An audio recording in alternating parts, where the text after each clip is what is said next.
everyone, and welcome to another week of the Seneca Scout. We are back with some exciting news stories as we make our way into homecoming weekend. I am Katie Mack. And I'm Miliana James. Congratulations to the Feelers, a Steelers spin-off team this year, for winning the Seneca Valley Powder Puff Tournament this past Tuesday. Powder Puff is a girls' flag football tournament hosted by schools to raise money for the benefit of students. Powder Puff was successfully brought back this year by your senior class officers after a several-year absence. At next year's stadium, 8 girl teams with boy coaches played under the lights with all proceeds going towards prom. Most teams reported that they had a great time.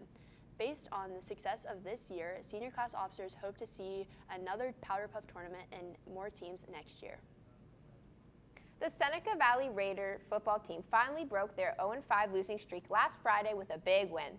This game was a big game for the Seneca Valley team because the game was also their senior night and they got to take home the Eagle Travel Trophy, which they have kept in their hands for the past 17 years. The Seneca Valley Raiders held the score at 28-0 at the end of the half, then had the mercy clock running within a couple minutes into the third quarter. They ended the game with a score of 55-0. Now we go on to a quick interview with a senior team captain, Cenzo DeTullio. What does it mean to you that we got the first win under our belt? It means a lot. Against Mount Lebanon the week before, there's a couple plays where I looked at and I felt like we could have won the ball game, and some balls didn't go our way. But it just means a lot to some people in the school were doubting us, and to get that first one, I really believe that we can start stacking, as Coach Butchley would say. Some of the big plays from the week were, I think, Charlie's 89-yard touchdown, the special teams plays, whether it was Mancuso with some big sticks on kickoff, or a couple muff punts that we recovered, Shawnee scoring. There's just so many great plays that helped us Friday night. But I'm really proud of the way that we played defensively every play, and on special teams the way we forced some turnovers. So.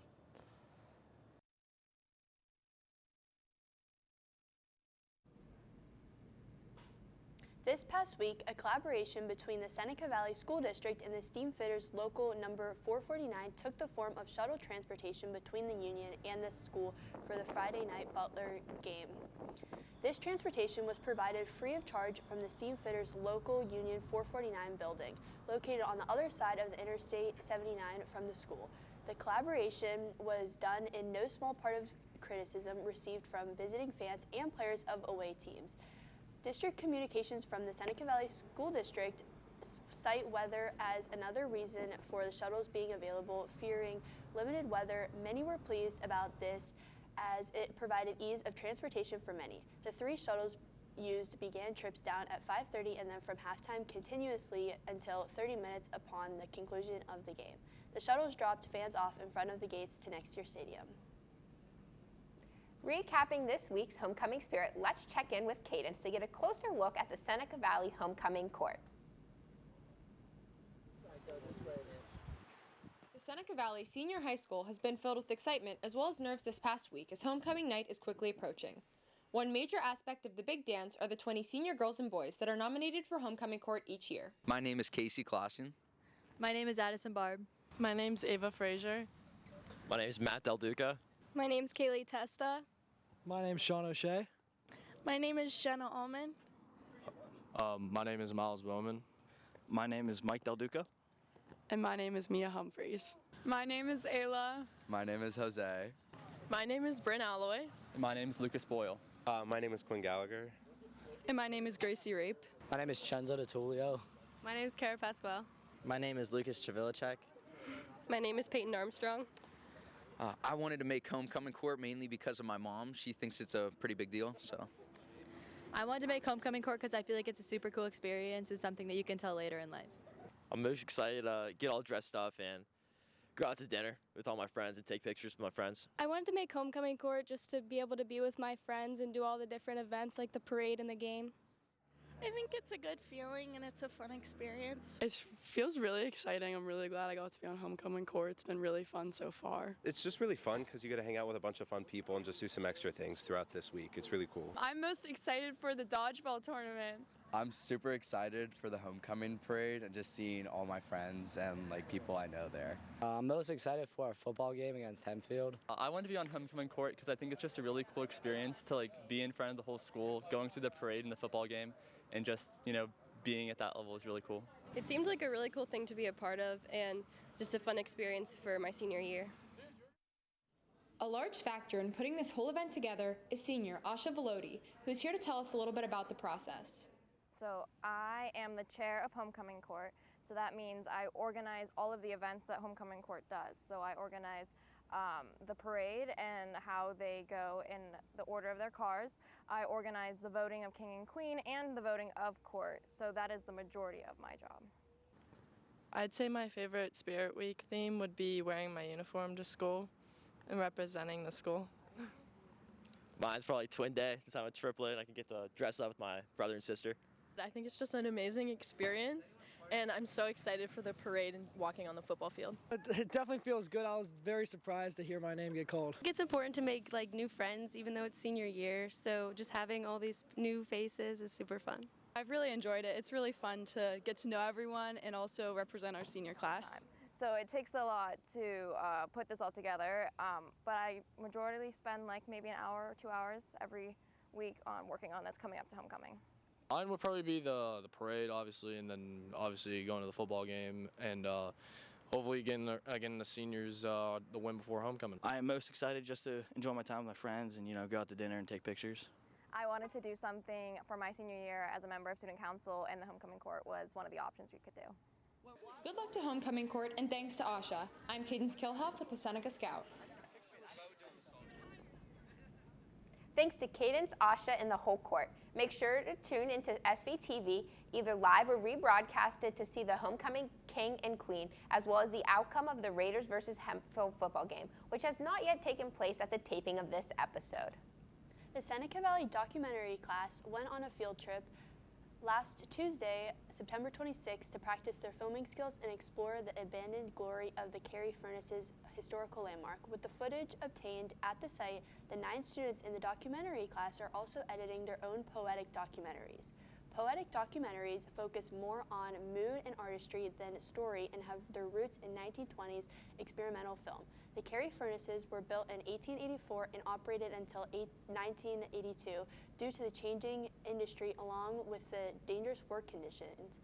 Once known for making iron for the homestead workers when it was operation, the Carey Furnaces host people taking pictures, drawing graffiti on the walls, and hosting events. And a movie named Out of the Furnace was also filmed at the Carey Furnace along with many others. After 2 months of rehearsal, Seneca Valley's fall musical Footloose is entering the final weeks of preparation for opening night. This year's musical is double casted, meaning that each role has 2 actors. There is a 9 to 10 cast and 11 to 12 cast called SVCL, or Seneca Valley Customized Learning. SVCL is a great opportunity for students to experience because not only do they get credit for completing the musical, but they get to help mentor the 9 to 10 students. SVCL is a new addition to Seneca Valley Theater, starting with last year's musical, The Addams Family. Georgia Reese, ensemble and dancer, had to say, the fall musical is an amazing experience to better understand how the Seneca Valley musical program runs and allows everyone to have a unique experience. We are excited to see how this production comes together for opening night on October 19th. And now on to some alarming local coincidences. Last weekend was busy to first responders in one area of the Pittsburgh suburbs. Starting Saturday afternoon, a fire broke loose in an abandoned building on 4th Avenue in Arnold. Later that night, another fire erupted in the abandoned house on Leishman Avenue in New Kensington. 2 fires happened on Sunday, hours apart from each other, and the first in the early afternoon. Neighbors called 911 for what was almost abandoned again building that was covered in flames at a Leishman Avenue building in Arnold. The last fire, which was also on the street of Leishman Avenue, was, however, a little different than the other fires this weekend. This house was not abandoned and involved some injuries. Luckily, no one was at home at the time of the fire, but 2 firefighters were taken to the hospital after the deck collapsed. None have serious injuries. Neighbors claimed this situation to be suspicious, as police are going to take a closer look into this investigation. We finished tonight with a heartwarming story for all the dog lovers out there. The Mexican government is running a puppy kindergarten, training dogs to rescue and for drug sniffing. These adorable heroes training starts a month after birth at a military base just outside of Mexico City. The puppies are born and spend their first 4 months at the facility, learning to be drug snifflers, rescue, or explosive disarming dogs. The kindergarten exclusively breeds Belgian Malinois, around 300 a year. Why this breed of dog is chosen is because it's a very intelligent dog. It's a dog with a lot of hardiness, very resistant to diseases, said Cole Alejandro Camachi Ibarra, a veterinarian at the center's director. After their 8 years of service, the dogs are celebrated as heroes. Dogs like Pronto, a German Shepherd who was sent to Turkey to save those who were affected by a 7.8 magnitude earthquake, make this February. Pronto now has a statue in Turkey. These dogs, like Pronto, were hailed as heroes for their brave efforts. That concludes our show for this Friday. We hope everyone has an amazing homecoming weekend, and we'll see you next week for the Seneca Scout. I'm Katie Mack. And I'm Liliana James, and we'll see ya.